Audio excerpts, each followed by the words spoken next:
요한복음 21장 15절 말씀입니다. 요한복음 21장 15절 말씀. 저희가 조반 먹은 후에 예수께서 시몬 베드로에게 이르시되 요한의 아들 시몬아 네가 이 사람들보다 나를 더 사랑하느냐 하시니 가로되 주여 그러하외이다. 내가 주를 사랑하는 줄 주께서 아시나이다. 가라사대 내 어린 양을 먹이라 하시고 또 두 번째 가라사대 요한의 아들 시몬아 네가 나를 사랑하느냐 하시니 가로되 주여 그러하외이다. 하외다. 내가 주를 사랑하는 줄 주께서 아시나이다. 가라사대 내 양을 치라 하시고 세 번째 가라사대 요한의 아들 시몬아 내가 나를 사랑하느냐 하시니 주께서 세 번째 네가 나를 사랑하느냐 하심으로 베드로가 근심하여 가로되 주여 모든 것을 아시오매 내가 주를 사랑하는 줄을 주께서 아시나이다. 예수께서 가라사대 내 양을 먹이라. 내가 진실로 진실로 내게 이르노니 젊어서는 네가 스스로 띠띠고 원하는 곳으로 다녔거니와 늙어서는 내 팔을 벌리리니 남이 내게 띠띠우고 원치 아니하는 곳으로 데려가리라. 아멘. 사실은 지난 시간으로 요한복음을 마무리 지어도 특별히 문제될 것은 없겠지만 몇 가지 더 살펴볼 내용이 있어서 오늘 또 마침 연말 마지막 주고 그래서 요한복음 마무리 차원에서 오늘 다시 한번 요한복음 21장을 살펴보게 되었습니다. 지난 시간 말씀드린 대로 7 제자에게 예수님께서 부활하신 후에 나타나셨습니다. 그런데 그 제자들은 전부 다 부활하신 주님을 보고도 자기의 생업을 따라서 다 자기 갈 길로 가고 없었죠. 고기 잡고 있는 베드로와 그 다른 제자들 앞에 예수님께서 나타나게 되어집니다. 그래서 바닷가에서 이제 예수님께서 그의 제자들을 부르시지요. 부르시고 난 뒤에 그 장면을 가만히 보시면 조반을 먹고 있는 부분들이 있죠. 이 조반이라고 하는 것이 만찬의 성격이 있다라고 말씀을 드렸어요. 거기에는 뭐가 피워져 있어요? 모닥불이 잘 피워져 있습니다. 그렇게 해서 예수님께서 하나의 세트장을 지금 마련을 해놓고 마지막 제자들과의 만남을 갖고 계시는데요. 이 만남의 장소에서 여러분 숯불, 모닥불이라고 하니까 잘 이해가 안 되는가 봐요. 저기 21장 9절에 보면 육지에 올라오니 숯불이 있는데 그 위에 생선이 놓였고 떡도 있더라. 이렇게 나오잖아요. 이 세트장이 바로 어디를 연상하면 되느냐 하면은 베드로가 그 계집종 앞에서 예수님을 3번 부인할 때의 그 장면이 지금 세트되어 있다라고 보시면 돼요. 그때 그 베드로가 중심이 되어서 예수님께서 베드로에게 질문을 던지는 내용이 15절 내용이지요. 왜 베드로에게만 질문을 던졌을까요? 베드로가 교회의 대표로서의 의미를 가지고 있기 때문에 베드로에게 던지는 질문은 베드로 개인에게만이 아니라 교회에게 던지는 질문이라고 보셔도 무방합니다. 그러니까 우리는 베드로는 이랬으니까 우리는 아닐 거다 이제 더 실수하는 거예요. 그런 내용들이 베드로 반석 네 위에 교회를 세운다. 다 교회들에게 하시는 말씀이라고 한번 보고 들어보셔요. 그때 예수께서 시몬 베드로에게 이르시되 요한의 아들 시몬아. 분명히 그의 이름은 바뀌었지요. 바뀌었어요. 본래의 그의 이름은 요한복음 1장 42절에서 뭐라고 나오느냐 하면은 요한복음 1장 데리고 예수께로 오니 예수께서 보시고 가라사대 네가 요한의 아들 시몬이니 여기 요한의 아들 시몬이 나와요. 장차 게바라 하리라 하시니라. 게바는 번역하면 베드로라. 이렇게 계명을 해 주었어요. 베드로로. 그 뒤에 요한복음에서 한 번도 시몬이라는 이름이 나온다 안 나온다? 안 나온다는 거예요. 그렇게 예수님께서 계명을 해주고 난 뒤에 쓰지 않았던 옛날 이름을 굳이 지금 꺼내어서 이 마지막 순간에다가 베드로야 이렇게 말하지 아니하고 시몬아, 요한의 아들 시몬아라고 지칭하는 이유가 도대체 어디에 있느냐 하는 겁니다. 마태복음 16장 13절로 17절을 한번 보실래요? 예수께서 가이사랴 빌립보 지방에 이르러 제자들에게 물어 가라사대 이 사람들이 인자를 누구라 하느냐. 여기 너무 유명한 구절이죠. 가로되 더러는 세례 요한, 더러는 엘리야, 어떤 이는 예레미야나 선지자 중에 하나라 하나이다. 가라사대 너희는 나를 누구라 하느냐. 시몬 베드로가 대답하여 가로되 주는 그리스도시요 살아계신 하나님의 아들이시니이다. 예수께서 대답하여 가라사대 바요나 시몬아. 바요나 바요나라. 바는 뭐예요? 아들이라는 의미예요. 요나의 아들 시모나 그 말이거든요. 바요나 시모나 그 말은 요한의 아들 시모나 이렇게 그 말이에요. 알았죠? 바요나 시모나 네가 복이 있도다. 이를 내게 알게 하니는 혈육이 아니요 하늘에 계신데 아버지니라 라고 이야기를 하고 있다 그 말입니다. 그럼 본래의 그의 이름은 뭐라고요? 시몬이라는 말이거든요. 왜 예수님께서는 이 중차대한 시기에 계명해준 반석이라고 하는 이름으로서의 베드로라고 칭하지 아니하고 시몬이라고 불렀을까? 요나의 아들 시몬아라고 불렀을까?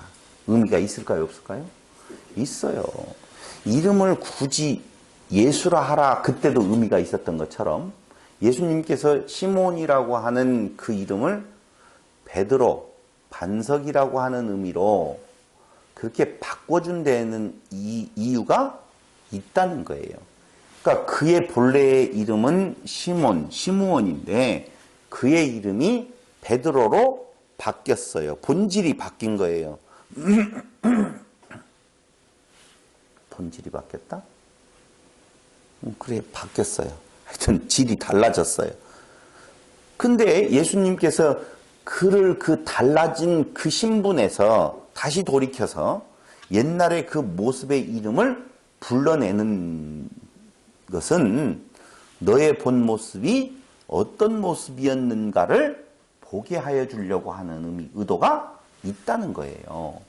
그러니까 베드로는 우리가 잘 알고 있는 것처럼 그도 역시 예수님과 같이 고난을 받고 죽음에 이르게 되어지는 거예요. 교회는 모두 다 그 삶을 뒤따라가는 모습들이란 말입니다.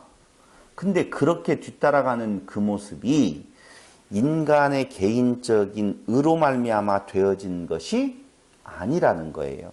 본래 인간은 어떤 모습인 건가? 시므온과 같은 모습이라 그 말이에요. 그 시므온과 같은 모습이 베드로에게서 어떻게 나타났느냐? 바로 예수님께서 내가 죽게 되어진다라고 이야기했었을 때 죽으시면 아니 되어집니다. 절대 죽어서는 아니 되어지고 너희들이 전부 다 나를 떠나고 나를 팔리라 이야기했었을 때 죽을지언정 내가 그렇게 하겠다 안 하겠다? 안 하겠다라고 고백하고 자신 있고 당당하게 말했던 자예요. 그 모습은 누구의 모습인 건가? 시몬의 모습이에요. 난 예수 배반 안 할게요. 절대 나는 예수님을 안 떠나요. 다른 사람이 다 떠난다 할지라도요. 나는 예수님 곁에 끝까지 남아있을 거예요. 라고 고백하는 자가 누구라고요? 시므온이라 그 말이에요. 근데 그 계집종 앞에서 그가 그렇게 자기를 변명해버리는, 아니 부인해버리는 그런 모습이 나타났었는데 한번 이미 전례가 있잖아요. 그런데 지금 두 번째 예수님께서 뭐라고 물어보느냐?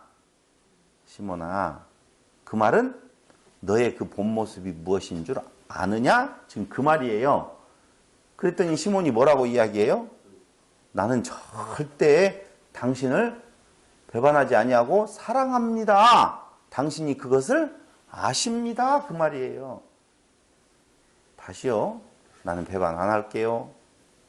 누구였어요? 시몬이었어요. 나는 당신을 사랑해요. 누구였어요? 시몬이었다니까. 사람은 자기의 능력과 자기의 의지로 주님을 믿고 주님을 따르고 주님을 배반하지 아니하고 주를 위하여서 죽을 수 있다라고 고백하는 존재라니까. 오늘 제가 이 시몬이라고 하는 이름을 가지고 말씀드리려고 하는 것은 인간에게 있어서 가장 중요하고 소중하고 가치라고 생각해서 추구해 가고 있는 것이 무엇인 줄 아세요?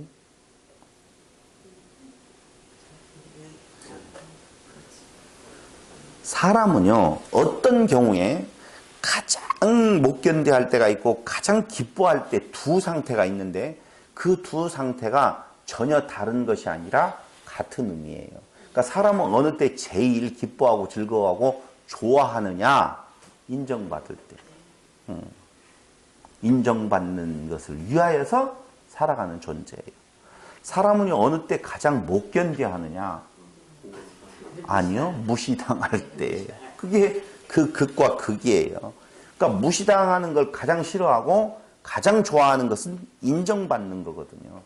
그게 인간 시몬의 모습이에요. 그러니까 시몬은 그 베드로의 모습만이 시몬의 모습이 아니라 누가? 우리들도 교회들도 다 그 모습이다라고 하는 내용이에요. 네가 나를 사랑하느냐? 사랑합니다. 나예요. 주님, 내가 주님을 사랑하는 줄 아시잖아요. 누구보다도? 쟤보다도. 그때 그 쟤보다는 누구예요? 요한. 쟤는요? 라고 말하는 것이 쟤보다는 내가 더 사랑하잖아요. 어떻게 돼요, 내가? 그래요? 내가 십자가를 지고 죽는다고요? 그럼 쟤는 어떻게 되는 거예요? 관심이 거기에 다 있다니까요. 남보다 더 높은 자리에서 남보다 더 인정받으면서 살아가려고 하는 것이 인간 군상들의 죄 아래 죽어있는 인간 군상들의 모습이에요. 그 가운데 그렇게 그 삶을 추구해가고 있는데 자기가 무시당한다? 어떤 경우에도 그 무시당하는 걸 견디지 못하고 끝까지 그 원수를 갚으려고 하는 그게 인간들의 모습이다 라고 하는 것을 지금 이야기하는 거라니까요. 여러분, 시몬이라고 하는 이름은 시몬에서 온 건데 그 시몬이라고 하는 존재의 이름이 어디에서 나오느냐 하면은 그렇죠. 창세기에서 나와요.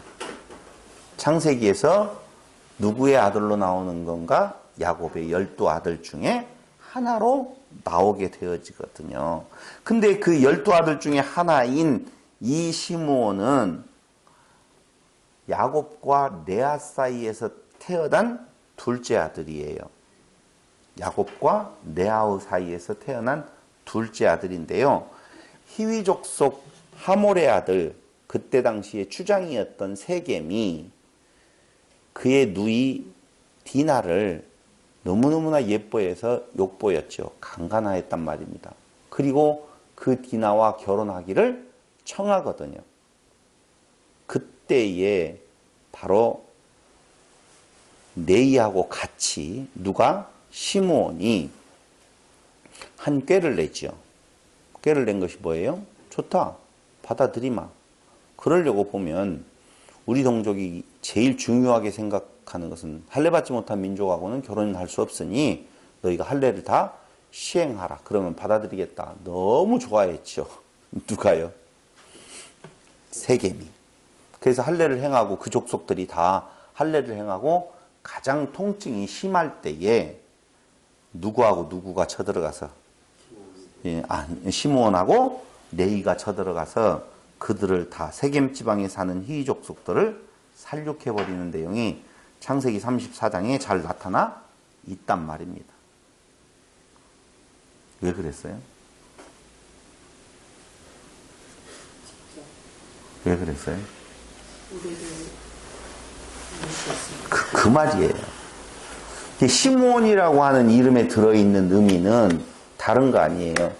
무시당하고 못 사는 인간의 군상들의 모습을 지금 보여주고 있는 거예요. 그들은 어떻게 되어져요? 끝에 가서는 시므온 족속이 없어지죠.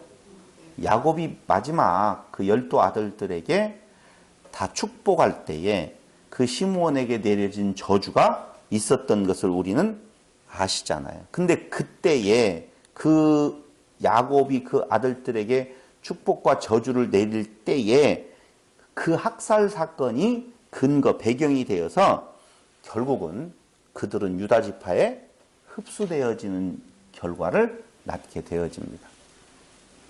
중요한 것은 그 이야기 하려고 하는 것이 아니고 시므온이라는 이름 속에 들어있는 의미는 인간 자기 존재가 무시당하는 것을 견딜 수 없어서 그걸 끝까지 분노로 되갚아 버리려고 하는 자기 인정 욕구, 자기를 드러내지 못할 때에 오는, 자기가 무시당할 때 오는 인간의 그 본 모습을 보여주는 거라 그 말입니다. 그럼 이 말이 무슨 말이에요? 시몬 베드로라고 하는 의미, 그 베드로가 되기 전에 그의 본 모습은 자기 스스로를 드러내려고 하는, 자기를 소중하게 여기는 그러한 모습을 지금 예수님께서 누구를 통해서? 베드로를 통해서 지금 사람들의 본 모습을 드러내고 있다 그 말입니다. 다시 한번 말씀을 드리면 자기 자신의 힘을 의지하는 자, 그 사람들은, 그런 존재들은 무엇까지 자기를 드러내는 데에 도구로 활용하느냐 하면은요, 예수님까지도 끌어당겨요.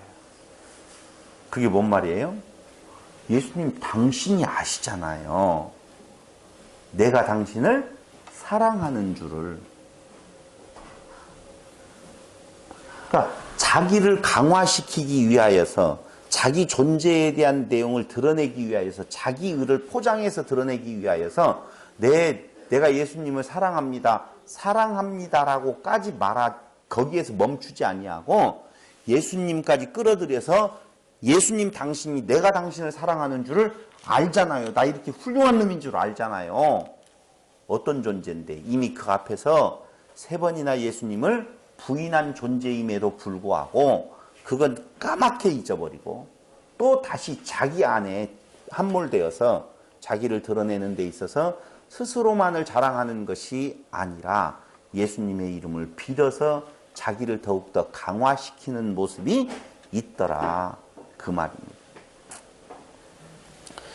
그때의 그 시몬 앞에 예수님께서 너의 열심과 힘으로 나를 사랑하느냐라고 물어보는 거예요. 너 시므온의 이름으로, 그 말은 뭔 말이라고요?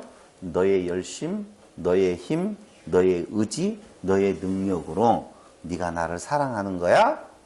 라고 물어볼 때에 베드로는 그냥 납작 엎드려야 되죠? 안 그런다니까? 뭐라고 대답해요? 예. 예. 그때 그 예 속에다가 무엇까지? 예수님의 이름까지를 끌어들여서 내가 예수님을, 주님을 사랑하는 줄 주님이 잘 아십니다 라고 이야기를 하고 있다 그 말입니다.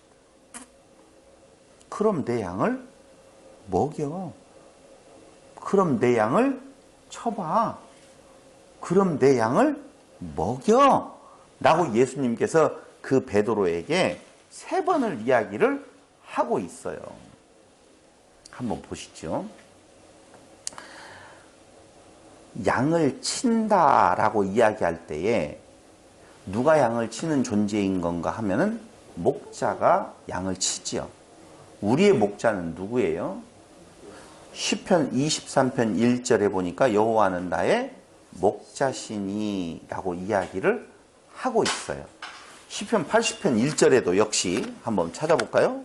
우리의 목자는 누군 건가? 시편 80편 1절.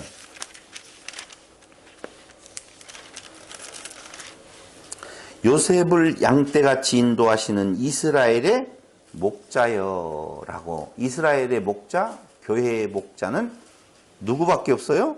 여호와밖에는 없다라고 하는 것입니다. 그리고 우리가 잘 알고 있는 성경 구절 하나가 있죠. 스가랴서 13장 7절, 마태복음 26장 31절에서 인용되어져 있는 구절인데요. 스가랴서 13장 7절을 보시면 만군의 여호와가 말하노라. 칼아 깨어라. 내 목자 내 짝된 자를 치라.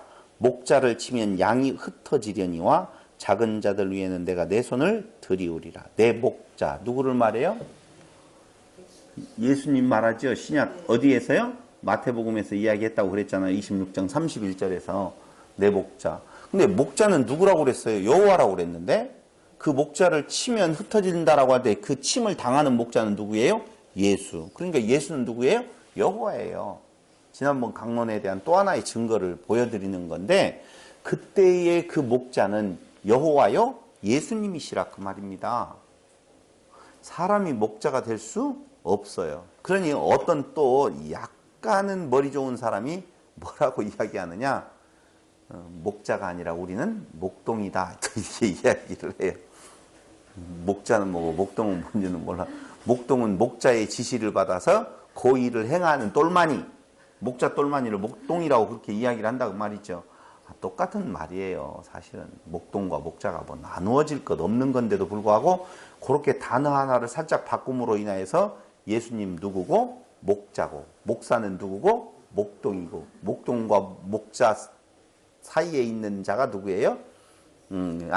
양과 목자 사이에 있는 자를 목동으로 해서 특별한 어떤 의미를 또 하나의 계급을 두려고 하는 시도가 있다라고 하는 것입니다. 근데 아니죠. 요한복음 10장, 마태복음 2장 6절도 한번 보실래요?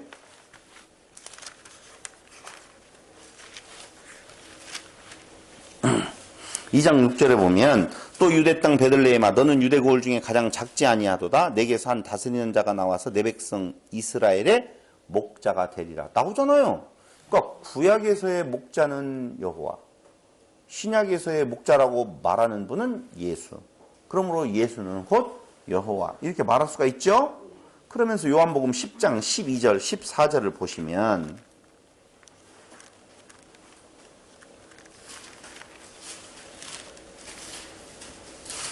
삭구는 11절 나는 선한 목자라. 선한 목자는 양들을 위하여 목숨을 버리거니와. 나오지요. 삭구는 목자도 아니요 양도 제 양이 아니라 이리가 오는 것을 보면 양을 버리고 달아나나니 이리가 양을 늑탈하고 또 해치느니라. 달아나는 것은 저가 삭구님 까닭에 양을 돌아보지 아니함이나 나는 선한 목자라. 내가 내 양을 알고 양도 나를 안다라고 되어 있죠. 그때 15절에서 아버지께서 나를 아시고 내가 아버지를 아는 것 같이 나는 양을 위하여 목숨을 버리노라. 그러면 양을 친다, 양을 먹이라, 양을 친다. 누구라는 말이에요? 목자라는 말이에요. 그렇죠? 네가 나를 사랑한다고? 그러면 너 목자야. 내 양을 먹이고 쳐. 이 말은 뭔 말이에요? 죽어. 그 말이에요. 목숨을 내놓으라. 지금 그 말이에요. 네가 그렇게 할 수 있어? 할 수 있다고? 너 양을 위해서 목숨 내놓을 수 있어? 예. 그렇구나. 진짜 네가 나를 위해서 목숨을 내놓을 수 있어? 예.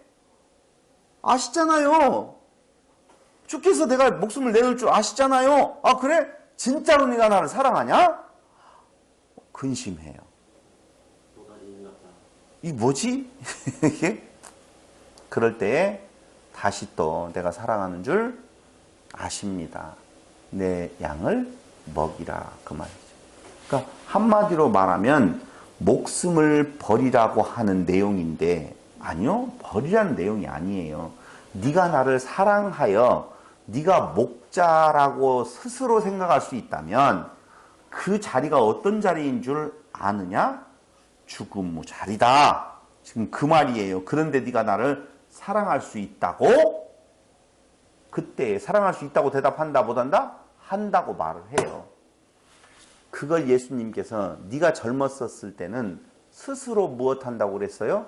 띠띠고 라고 이야기를 해요. 그거 보세요 다시. 18절 내가 진실로 진실로 내게 이르노니 젊어서는 네가 스스로 띠띠고 원하는 곳으로 다녔거니와 늙어서는 내 팔을 벌리리니 남이 내게 띠띠우고 원치 않은 곳으로 데려가리라. 그렇게 나오죠? 여기 띠가 나온단 말입니다. 띠뛴다는 말이 뭔 말이냐라고 하는 거예요. 그 띠가 어디에 나와요?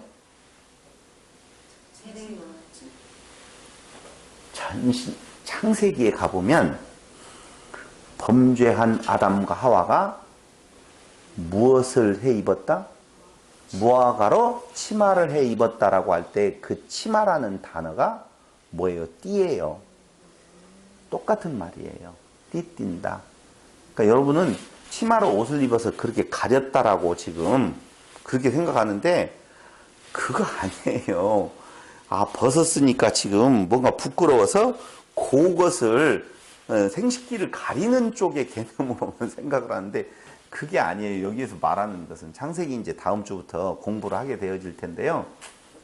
재미있는 일이 있겠죠. 그때 자세히 말씀을 드리겠지만 여기에서 지금 말하고 있는 띠라고 하는 그 개념이 이런 거예요. 뭘로 띠를 띄었다고요? 치마를 입었다고요? 무화과나무. 근데 무화과는 참 희한한 식물이지요. 어떤 식물이냐라고 하면 무화과는 열매가 있어요, 없어요? 있어요. 없어요. 무화과는 열매가 아니라 씨방이에요. 씨방. 무화과를 까보면 씨로 다 되어 있거든요. 그게 다 씨로 되어져 있어요. 이게 열매 아닌 것이 열매인 척 하는 게 무화과예요. 우리는 꽃이 안 핀 상태에서 열매를 맺는다 이렇게 그랬는지는 모르겠지만 내용은 열매가 없는 씨방인데 그게 열매예요. 그러니까 굳이 이렇게 말씀을 드리는 이유는 뭐냐면요. 열매 아닌 것인데 열매인 척 해요. 그러니까 죄악 가운데에 부끄러움을 보았다고 그랬잖아요. 그 부끄러움을 가리기 위하여서 열심히 노력을 한다니까요. 어떻게 하려고? 선한 열심을 낸다는 거예요.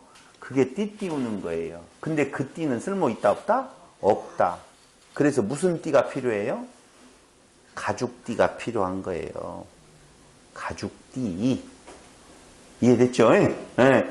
그 띠는 가죽이니까 가죽도 언젠가는 닳잖아요. 이게 그런 의미가 아니라니까. 사람으로서 하는 모든 선한 일, 의에 도달하기 위해서 행하는 모든 시도 다 허무하고 헛것이다 라고 하는 거예요. 그런데 죄악된 인간은 끝없이 자기의 그 행위의 의로 말미암아 하나님의 자리에 도전해 보려고, 의에 도달해 보려고 시도를 한다는 거예요. 그거 틀렸다 해서 하나님께서 무엇으로? 예수님으로 당신이 죽어서 띠를 띄워 주시는 거예요. 그러니까 네가 이전에는 네 스스로 띠띠고 네 스스로가 무화과 같이 무엇인가를 해서 그거에 대한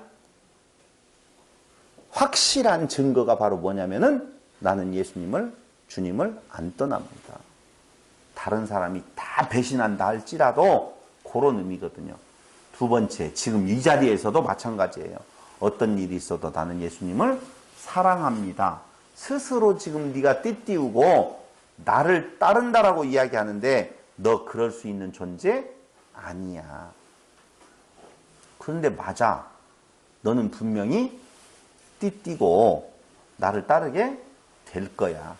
그런데 그 띠띠움은 네 스스로의 띠가 아니라 누가 거기에 보니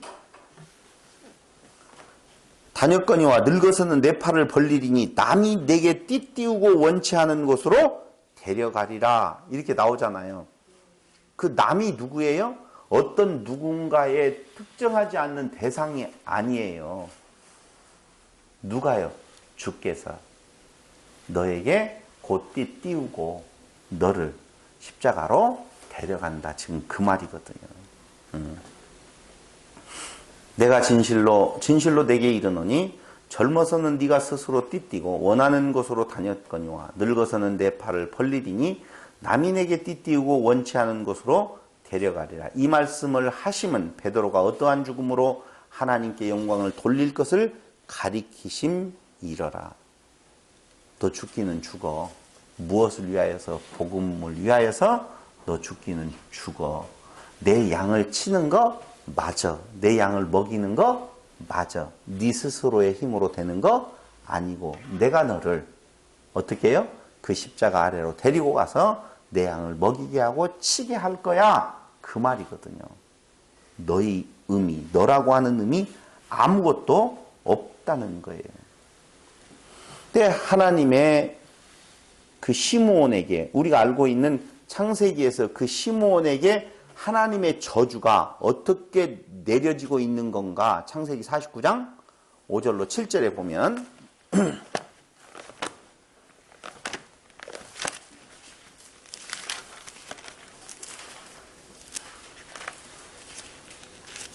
(49장) 5절로 7절 시므온과 레이는 형제요 그들의 칼은 잔해하는 기계로다. 내 호나 그들의 모의에 상관하지 말지어다. 내 영광아 그들의 집회에 참여하지 말지어다. 그들이 그 분노대로 사람을 죽이고 그 혈기대로 소의 발목 힘줄을 끊었음이로다. 무엇대로? 분노대로, 혈기대로, 자기의 의대로, 자기의 착한 행실대로 다 같은 말이에요. 그 노염이 혹독하니 저주를 받을 것이요 분기가 맹렬하니 저주를 받을 것이라. 그 노염, 그 분기가 맹렬하다, 혹독하다라고 하죠. 그게 여기에서는 분기, 그 다음에 노염이라고 말하고 있지만은요, 나타나는, 아니 자기의 누이가 강간을 당했는데 그걸 가만히 참고 있는 것이 옳아요? 아니면 왼수를 갚아야 돼요? 왼수를 갚아야 되죠. 그게 인간이 가지고 있는 생각이라니까요. 악한 영과 싸워야 돼요? 싸우지 말아야 돼요? 싸워야 되죠. 당연한 거 아니겠어요? 사단을 향하여서 무엇인가 도전하고 그들의 괴계를 쳐 부수고 뭔가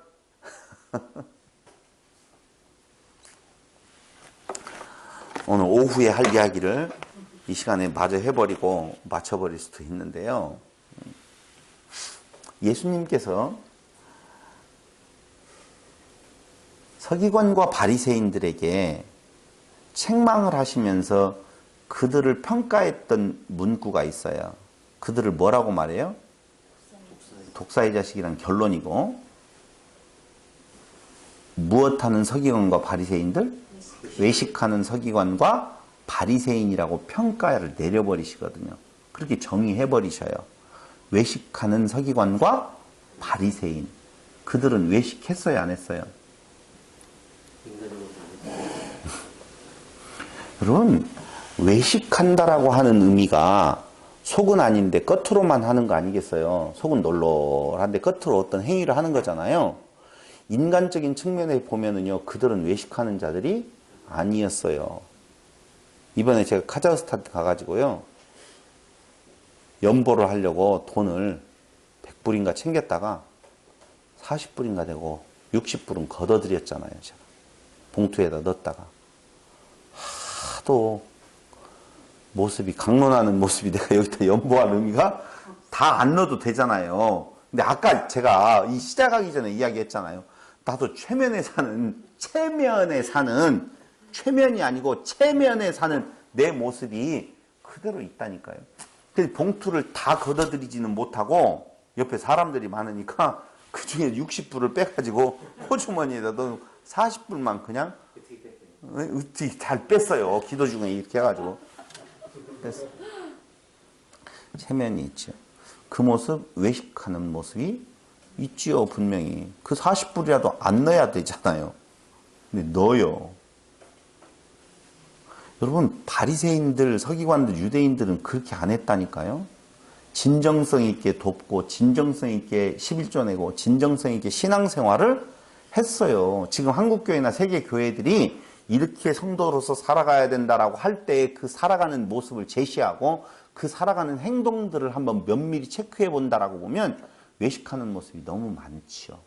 근데 이스라엘 백성들은요, 외식하지 않아요. 이유는요, 그들이 율법을 버렸고 율법을 지키지 않았기 때문에 우리 민족이 이러한 고난과 고통 속에 있다, 패망을 했다라고 하는 것을 스스로 느꼈기 때문에 그들은 율법을 철저히 지켜야 된다라고 할 때 그 철저히 지키는 것은 싫은데 하는 척이 아니에요. 그건 다 했잖아요. 눈먼 것. 자기의 마음에서 이미 하나님과 멀어져서 겉의 모양은 있는데 속은 그게 아니었었잖아요. 그게 율법을 지키지 않는 거란 말이에요. 그렇기 때문에 그들은 다시 율법으로 돌아가서 율법을 지켜야 된다. 그래야만 하나님의 메시아가 와서 우리 민족을 구원할 거다라고 생각했기 때문에 그들의 신앙적 행동은요, 너무너무나 철저하고 진솔하고 진실했다니까요. 근데 우리는 성경 예수님께서 외식하는 서기관과 바리새인들이라고 하니까 저것들은 다 외식했어. 우리는 안 외식했어. 그게 아니에요. 그 외식한다라고 정죄할 수 있는 분은 한 분밖에 안 계셔요. 그가 외식인지 아닌지를 판단할 수 있는 분은 한 분밖에 안 계신다니까요. 그분은 무엇을 보시기 때문에 그 중심을 보신다. 그 중심을 볼 때요, 그 중심에 안 하고 싶은데 한다 그 말이 아니에요. 아니요. 자기를 위하여서 쌓는 모습을 외식이라고 말하는 거예요. 자기의 신적 존재로서의 가치를 드러내기 위하여서 그 하는 행동을 뭐라고 말한다고요? 외식이라고 말한다 그 말이죠. 행동의 주체가 자기라고 해서 자기를 자꾸자꾸 더 드러내려고 하는 행동을 외식이라고 말하지, 우리가 그들을 향하여서 외식하는 서기관과 바리새인들이여 말할 자격 없어요. 미안한 이야기지만.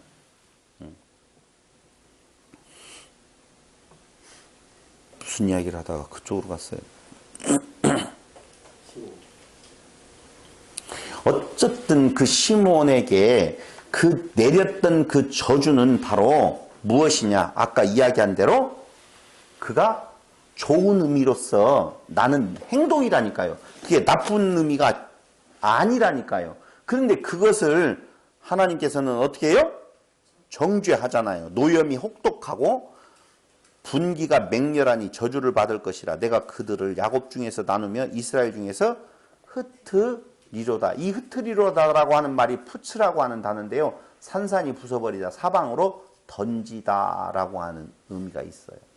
한마디로 말하면 인간이 자기 안에 자기의를 드러내려고 하는 모든 것들은 다 산산이 부서지고 흩어질 것들이에요.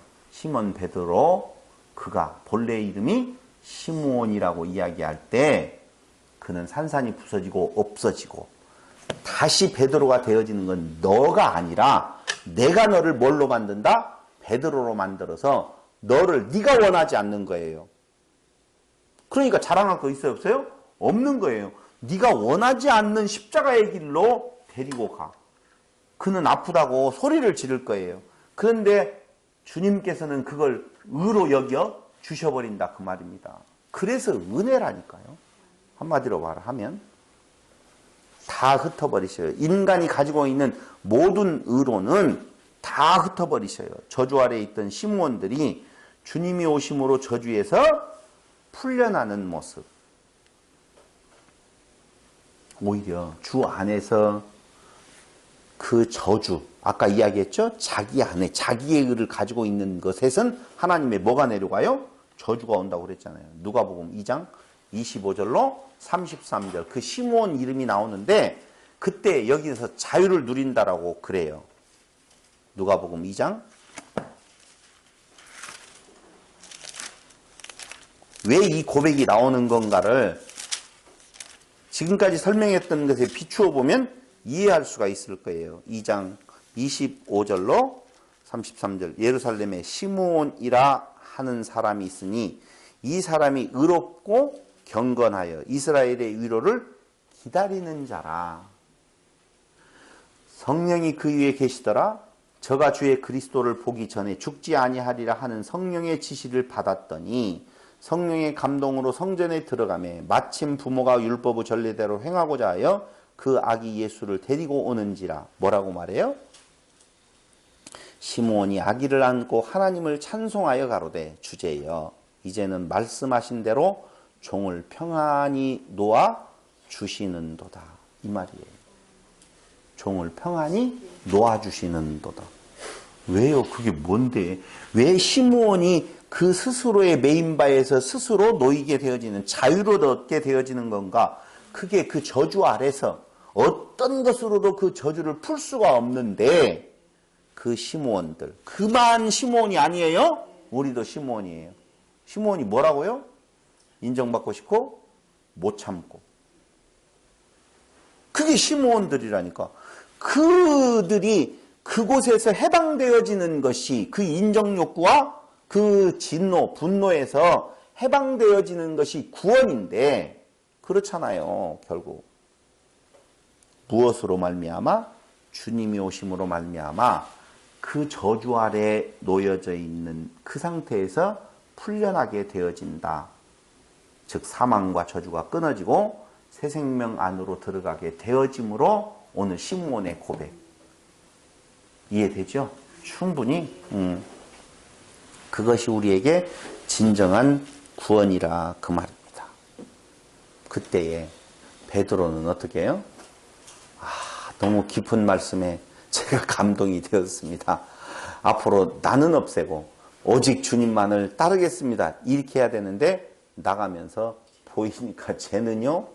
라고 끝나버리더라 그 말입니다. 거기에서 그 뒤에 다른 말 안 나와요. 내가 그를 머물러 있고자 할지라도 네가 내게 무슨 상관이냐. 너는 나를 따르라 하시더라. 내가 그를 머물러 두고자 할지라도 네가 무슨 상관이냐. 너는 나를 따르라.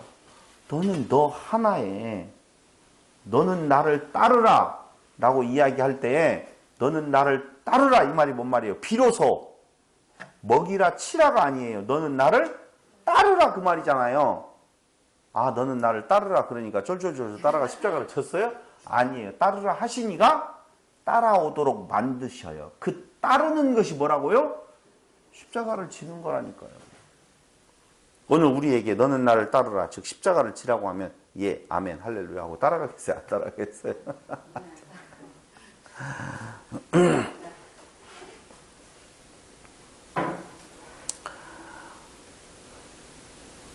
그 명령 하시니가 그 명령대로 이루신다라고 하는 것입니다. 우리가 따르냐 안 따르냐 중요한 거 아니에요.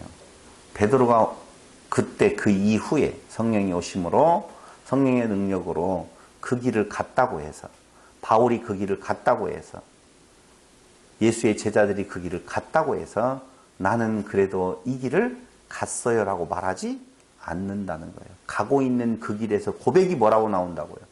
오고라 나는 곤고한 사람이로다. 내 안에서 계속적으로 자기를 드러내려고 하는 그 모습이 살아서 움직이는 것. 그래서 두 마음이 내 안에 있어서 싸운다고 말하잖아요.